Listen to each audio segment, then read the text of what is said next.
Thanks for checking out Chamber Web TV. This is Cambridge Votes 2014, a conversation with candidates for the upcoming October 27th municipal election. I'm Greg DeRocher, President and CEO of the Cambridge Chamber of Commerce, and it's my pleasure to sit down with Michael Mann, a candidate in Ward 3. Michael.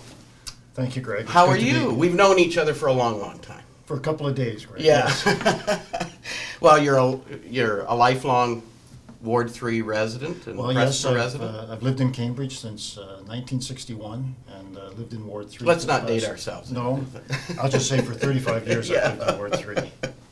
And you've had quite an interesting career along the way. Yes, I have. I've been very fortunate and been given an awful lot by this community. I've been a police officer for the past 36 years. I started as a cadet, and my responsibilities encompassed really the Ward 3 area of Cambridge. Mm-hmm. And as a result, I moved into Ward 3 because I took that responsibility very seriously, and I've lived there ever since. I've raised my family there, and it's just been a great place to live and work and raise a family. And throughout my career, I've been to various locations within the region, and culminated as the Deputy Chief of Police. I know, and I was kind of promoting that you would follow Larry Gravel. The only reason that I wanted, well, not the only reason, you're a great guy and we've always got along very, very well, worked together very well actually when I was on municipal council as well. But it would have been really nice having Larry Gravel, a former Preston guy, and then Michael Mann, a Preston guy, as the chief of police. But I know you had broader plans on a personal note, to retire and enjoy your retirement and take advantage of it while you were young as well. Exactly, Greg, and I've enjoyed my retirement. I went to school and took a construction technique course. Oh! And the best part of that was the interaction with the young people. As you would guess, I was the oldest in the class, but the others... So are you an official handyman now, is that? We could say I'm a handyman. I don't know how official it is. But it was a great opportunity to interact with young people, and now I'm ready to give back to the community that's given so much to me. Well, you've had a career of giving back to the community in reality. Yeah, you've got paid for it, but in the broader perspective, it was community service. Yes, it was, and a fascinating career that took me all over this country and beyond. Mm-hmm. Yeah, no, it's we've known each other, like I said, for a long, long time. So, Michael, it leads me to my first question, probably the toughest question you'll ever have. Why are you running? I'm running because as I said before, it's an opportunity to give back to the community, a community that has given me so much. And when I think back on my career and my family situation, raising a family here and having all the amenities that we needed as a family right here in Cambridge, I want to continue that. I want to continue that for my children's children and for future generations so that we continue to be a world-class community and to provide all those services and opportunities that people today want for tomorrow and for the future. Oh, that's great. I've also noticed even in your retirement you've stayed in shape. It's nice hard to see. work, Greg. I know it's hard work, but congratulations on that. I've never been able to get in shape. So, but anyway, what do you, Mike? What do you see as the biggest issue facing Cambridge and other municipalities in the province right now? Well, Greg, I see two issues, and first of all, I see infrastructure as number one. And the original footprint on which a community is built is old. And we need to make sure that we look after that infrastructure so that it can support what is there, but it can also support future growth in our community. And we are growing, and we will continue to grow. And it's incumbent upon us to make sure that we have all the services in place to support the future growth of our community. The other thing that I see is traffic. Traffic congestion is huge in every municipality, and we need to work on discovering ways and working on finding ways to alleviate that congestion. Now, as a former police officer, that you would have been very involved with understanding the traffic flows and situations and intersections that were the worst. Absolutely. That would have been, from your perspective, you probably saw this culminating over the last couple of decades.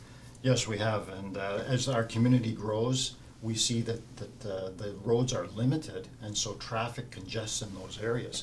And again, it's something that we need to look at for alternatives as to how we deal with that traffic flow. And some of the things that I think are available, I would like to partner with both the provincial and federal government to see what funding is available so that we can look after not only the infrastructure, but the traffic issues that we face. Yeah, because the property taxpayer just can't. Absolutely. You'd have to double taxes to be able to. And we want to keep, Cambridge has a reputation of keeping taxes extremely low, and that's great for people who are living here and raising a family. But at the same time, we need to make sure that we have the services in place, and we need to investigate other alternatives of finding funds to help. Yeah, I'm a big strengthen proponent of this. that. I've had conversations with people, and I said, I can remember when I was younger, my thought was the gas tax was supposed to go to roads and infrastructure, and somehow it's made it into the general revenue of both the province and the federal government. Yes. Someone needs to be able to wiggle some of that money out. We need to because- pull that back Yeah, I and think say, so. we've got issues here that we need to be. And I know they've got issues, but they got big bureaucracies too. They have. You look after the little guy who provides that tax Yeah. money. Michael, what do you see as the biggest issue facing your ward, Ward 3? You know, when I think of Cambridge and I think of Galt, Preston, and Hespeler, all three communities have been built around the river. And I think of the river as the lifeline of our communities. I think of the Speed River in Hespeler and the Park Hill Dam, and the dam in Riverside Park is certainly a huge issue for the people living in Ward 3. Riverside Park provides a beauty location for everybody in Cambridge. And One of the nicest parks in the region, I think. absolutely, and we want to maintain that beauty.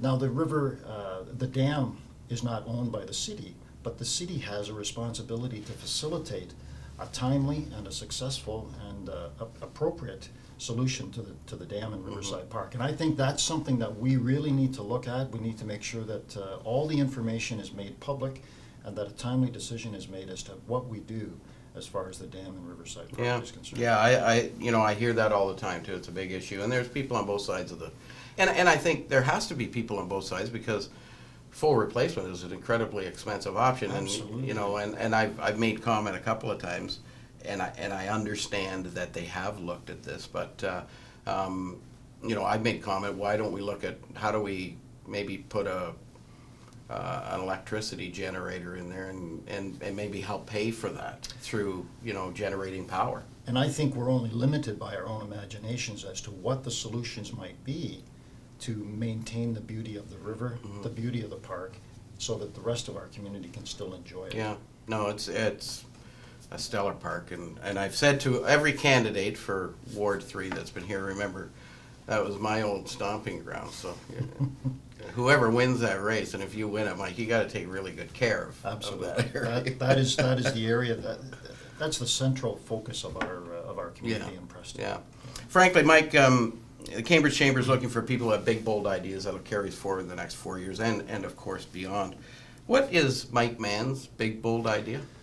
One of the big, bold ideas, and I'm not sure how big and bold it is, I know it's been talked about before, but a ring road around Cambridge would be very interesting because it would help to alleviate the traffic we talked about earlier.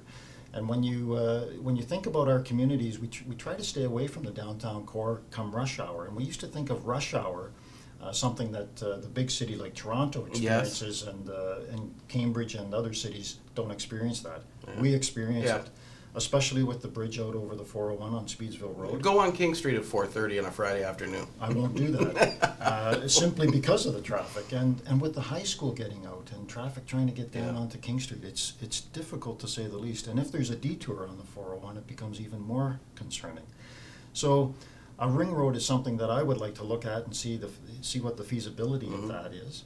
And again, that's where the province and the federal government come into providing funds for something like that. My understanding in talking to the mayor was that actually in the Rogers debate, there was talk around the south boundary road is already in a regional capital budget, but the design isn't, and there's, as you well know, there's people on Shellwood Road who don't want it going up there, and of course, Town Line is a bit problematic too because it doesn't go all the way down. But my understanding is there could be some success for at least that first phase coming in the next 4 to 5 years. So, and that would be great because I think once we get started on that and we pursue that and continue that, it will help to alleviate traffic, especially in the downtown core, excuse me, the downtown core of Preston. It's interesting having you here because just from your past, you know, I've always said, man, oh man, I always pray that at near the end of the day, there's not a little incident, even a little incident on the 401, because your ward gets jammed up badly. Like everything out, even out here on Hespeler Road gets jammed up, and because it's got to be bypassed around, or people are trying to divert, and they end up, where do they end up? They end up going down through Preston and up number 8 highway.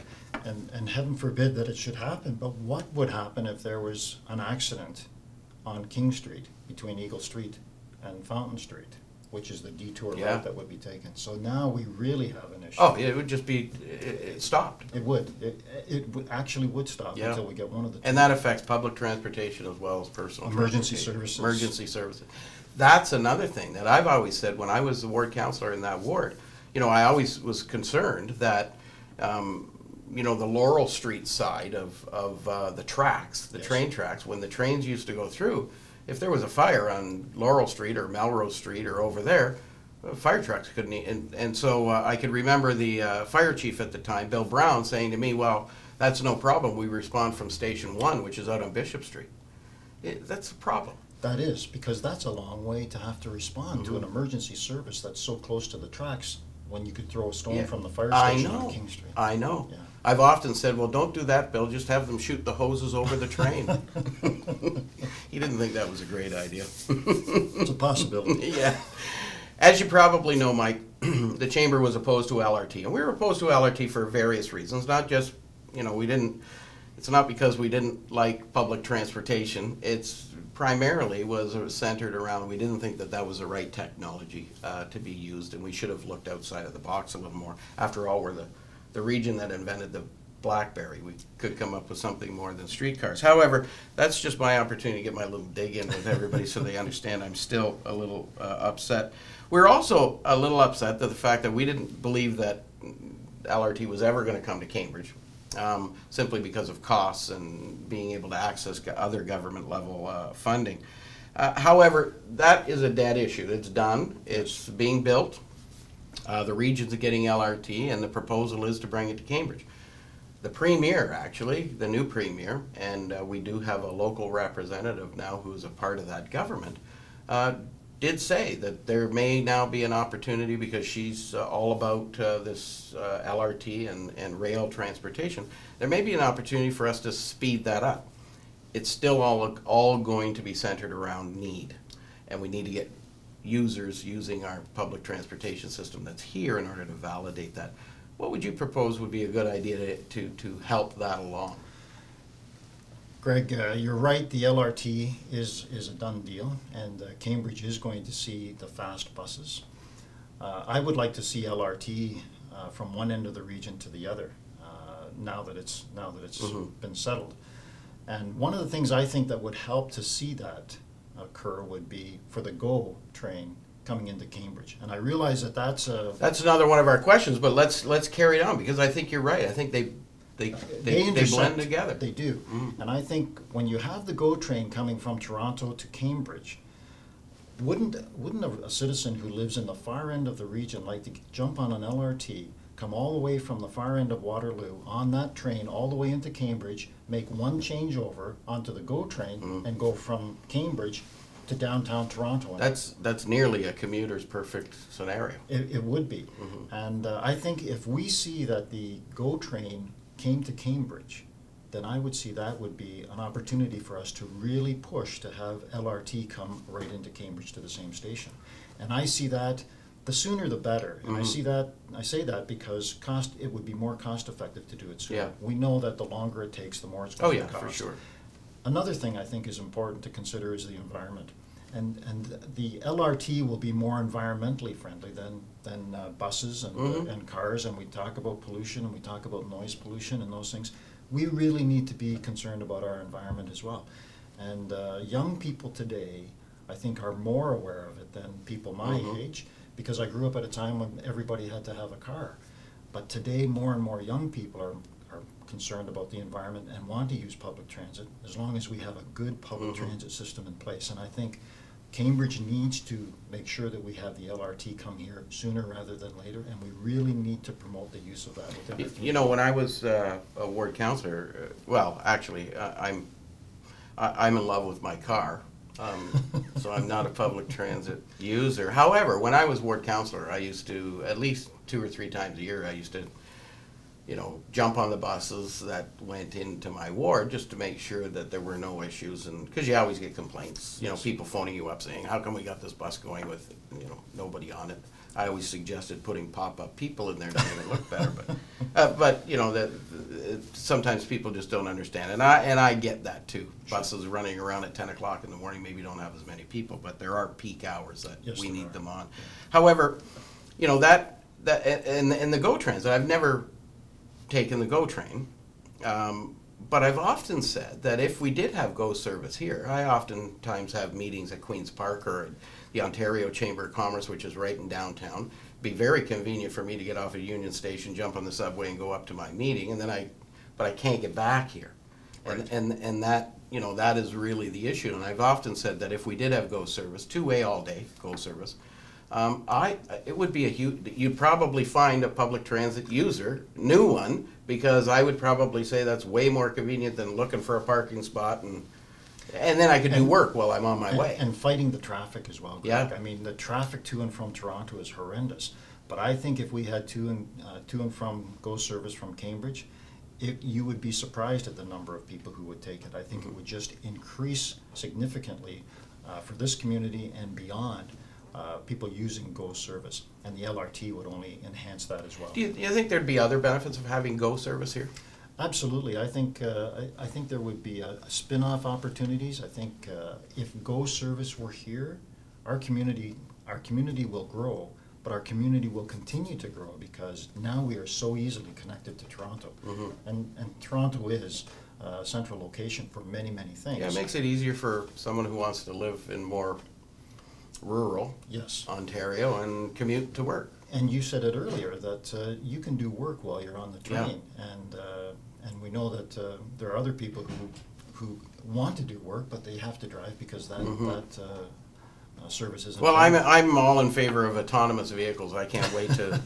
I'm gonna be the first guy to buy one, and I'm gonna be using it all the time because then I can sit in the back seat and do whatever I want to do. You know, snooze or whatever. But anyway, no, that's it. I think I would share in your comments as well. I think having 2-way all day GO service from Cambridge would be brilliant in order to connect that transit system that goes right across the region. But also, I think it would create some huge spin-off economic opportunities as well for our community. Yes. Yes. I think it's just all good stuff. It is. It is. Mike, you've been here for a lot longer than 25 years, but what do you think Cambridge is going to look like in 25 years? Before I answer that, I would say that in 25 years I'm going to be a little older. Yeah. And I You'll think- still be in good shape, though. Thanks, Greg.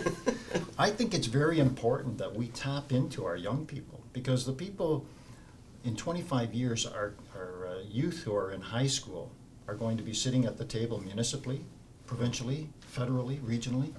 They will be the ones at the table, and it's important for us to really tap into them and say, where do you want to be? Where do you want our community? Where do you want your community to be in 25 years? And it's interesting for us because we think we know where they would want to be, but I think it's more important that we talk to them to find out from them what they want. And that we take the information and take that feedback and then set our plan for 25 years. I think that's something that lots of politicians don't understand. Lots of politicians get into it and say, well, I want to do this and I want to do that. And, you know, and the real job really is to look down that road far enough to say, you know, I'm really preparing a place for the generation that's coming up behind me because, you know, some of these things that we work on today won't necessarily, you know, GO service maybe won't mean a hill of beans to you and I in 25 years, but you know, certainly to those kids in elementary school today, it may be very critical. Absolutely, Greg. And we want to maintain our community so that people will continue to live here and that we continue to draw business here because we are a thriving, world-renowned community. We want to make sure we continue to do that, but we also want to make sure we have access to all the other Yeah. areas. No, I In would 25 years, before I do that, I would like to, as a counselor, I would like to get into the high school and talk to the kids and find out what they want. I want to know what you want for the future. And I think we can do that through town hall meetings, through going into the high schools and talking to our youth. And a lot of the ideas we may not be able to initiate right away, but at least if we know, then we have something to develop a plan for the future. Yeah, we need to keep them here in our community. And, you know, I remember, and you probably face the same thing with your kids, you know, our kids when they were growing up are looking and saying, well, there's not much here in Cambridge, you know, nothing to do. And, you know, and so you worry as a parent that when they go off to university, they're going to, you know, find some other community. You want them to come back here and live here and create, you know, the environment that we've tried to create, you know. Exactly. But, The interesting thing with that is they always call Cambridge home. yes. And that's the rewarding factor that you get from that. Let's make them really want to stay home. Exactly. I see in 25 years that we will, I would think we'll be somewhere in the neighborhood of 200,000 people. And we will be a community that is well connected to the outside, but we will also continue to have all the resources that we need inside our community to attract new sustainable business, to keep our young people here, because they are the leaders of tomorrow. They're our future, and we need to make sure that we develop future leaders from the young people today. And I see that this community has everything we need. We have health care. We have an incredible health care system with the new facility coming into town, and that's just something that's been in the works for so long, and we're so pleased to see. We have a good police service that provides excellent safety and security to our members, and we have educational facilities like no other. We are so well situated we have the University of Waterloo Architectural School in downtown Cambridge, but we're also situated so closely to the universities in Waterloo, to Guelph, to Hamilton, to Toronto. We are a well-situated Yeah, we got community. the best college in Ontario. Yes, we have. Yes, we have. Yeah, it's as I always say, Michael, we're the center of the universe. I agree. We're the only ones that know that, but Well, and as long as we know, that's what's important. I know, I And, think you're right. and we are the future. Yeah. This is the future. Speaking of connecting with the youth, I'm incredibly excited. I'm a little bit of a techie guy. I love technology, and I always got to have the new and latest device, and that's the reason I can't wait for autonomous vehicles to come Yes. out so that they can Yes. drive me to work and do all the things. But I'm really excited this time around because Cambridge seems to be the most innovative community in the region of Waterloo that we get to vote online. Yes. You know, the internet's over 25 years old. It's the 21st century. You do your banking online. You do lots of personal things online. Why can't you vote online? So I've told all my friends that follow me on Facebook that to expect on October the 11th to see a picture of me in my pajamas voting. Because I'm going to utilize this technology because I think it's about time. So what do you think about it? I think it's great, Greg. I think it really is. Our people in our community are connected electronically, whether it be through social media, and we expect results immediately when Yeah. we send a message to somebody. So being able to vote electronically is great. There will be a portion of the community that still likes to walk down to the polling station. That's great. But for our young people, that's what they want to do. That's the way they do business. And for our seniors, it's another opportunity for them. And I'm amazed at the number of seniors who enjoy working with their electronic devices. Oh yeah, they're all connected. They are. They're all and, connected. and it's encouraging for me, and puts me to shame because I need to be more connected. Yeah. But I think it's great. I think Yeah. it's long overdue, and I'm excited to see it here too. That's great. Mike, any last words for the residents of Ward 3? Yes, Greg, there are. I want to thank you for the opportunity that I've had to be here this morning. And to the residents of Ward 3, I'm dedicated, I'm committed, and I want to represent you at the municipal level. And I want to hear from you, and I want to represent you, and I hope that on October 27th, you will consider me for the position of Ward 3 candidate at the municipal level. Thank you. Well, ladies and gentlemen, thanks again for checking out Chamber Web TV. This is Cambridge Votes 2014, a conversation with candidates for the upcoming October 27th municipal election. Again, I'm Greg DeRocher, and I've been with Michael Mann, candidate for Ward 3. Michael, good to see you again. And you, Greg, thanks. Good luck. All the best.